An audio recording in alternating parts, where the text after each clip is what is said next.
సందీప్ చిన్నప్పటి నుంచే దేశానికి సేవ చేయాలని కల కనేవాడు. అతను చాలా క్రమశిక్షణగా ఉండేవాడు. పెద్దయ్యాక భారత సైన్యంలో చేరి దేశాన్ని రక్షించాలని నిర్ణయించుకున్నాడు. తన కలను నిజం చేసుకోవడానికి భారత సైన్యంలో చేరాడు.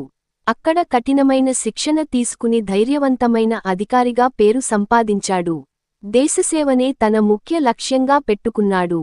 2008లో 2008 ముంబై అటాక్స్ సమయంలో ముంబై నగరంలో ఉగ్రవాదుల దాడి జరిగింది. చాలా మంది ప్రజలు భయంతో హోటల్లో చిక్కుకుపోయారు. వారిని రక్షించడానికి సందీప్ తన బృందంతో వెళ్లాడు. ప్రాణాలకు ప్రమాదం ఉన్నా సందీప్ వెనక్కి తగ్గలేదు. ప్రజలను కాపాడేందుకు ధైర్యంగా ముందుకు వెళ్లి తన సహచరులతో కలిసి పోరాడాడు. అతని ధైర్యం అందరినీ ఆశ్చర్యపరిచింది. దేశం కోసం పోరాడుతూ సందీప్ వీరమరణం పొందాడు. ఆయన ధైర్యానికి గుర్తుగా అశోకా చక్ర పురస్కారం లభించింది. నేటికీ ఆయన కథ ఎంతోమందికి స్ఫూర్తిగా నిలుస్తోంది.